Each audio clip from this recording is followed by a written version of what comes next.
ચોટીલામાં વિશ્વ ચકલી દિવસે રામ રહીમ ફાઉન્ડેશન દ્વારા ચકલી ઘર અને કુંડાનું વિનામૂલ્યે વિતરણ. સોની જસવંતલાલ ઝીણાભાઈ જ્વેલર્સના આર્થિક સહયોગથી 1100 ચકલી ઘર, 1100 પાણીના કુંડાનું વિતરણ કરવામાં આવ્યું. 20 માર્ચના રોજ સમગ્ર વિશ્વ ચકલી દિવસ ઉજવવામાં આવે છે અને આ દિવસભરમાં વિશ્વભરમાં ચકલીના સંરક્ષણ અંગે જાગૃતિ લાવવા માટે ઉજવવામાં આવે છે.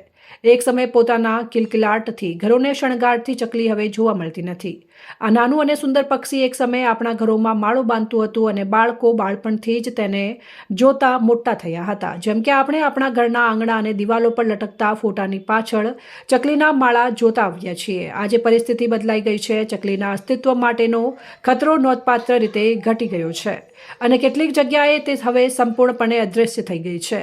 તે માટે વિશ્વ ચકલી દિવસ સૌ પ્રથમ 2010માં ઉજવવામાં આવ્યો હતો. આ દિવસે વર્ષ દરમિયાન 20 માર્ચના રોજ વિશ્વભરમાં ચકલીઓના સંરક્ષણ અંગે જાગૃતિ લાવવા માટે ઉજવવામાં આવે છે.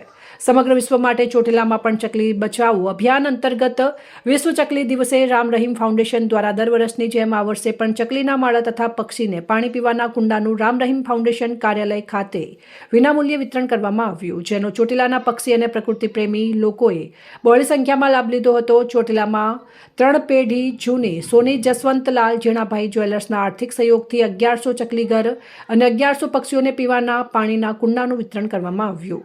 આ કાર્યક્રમને સફળ બનાવવા રામ રહીમ ફાઉન્ડેશન ચોટીલાના પ્રમુખ મોહસીન ખાન પઠાણના માર્ગદર્શન હેઠળ ફૈઝલભાઈ વાળા, જીતેન્દ્રભાઈ મકવાણા, મોઈન ખાન પઠાણ, જ્યોતિબેન સીતાપરા, તસ્લીમબેન પટેલ, મેહુલભાઈ ખંધાર, ભાવનાબેન બથવાર સહિતના સભ્યોએ ભારે જહેમત ઉઠાવી હતી. અહેવાલ અફઝલ મુલતાની, સંબંધ ભારત ન્યૂઝ, ચોટીલા, સુરેન્દ્રનગર.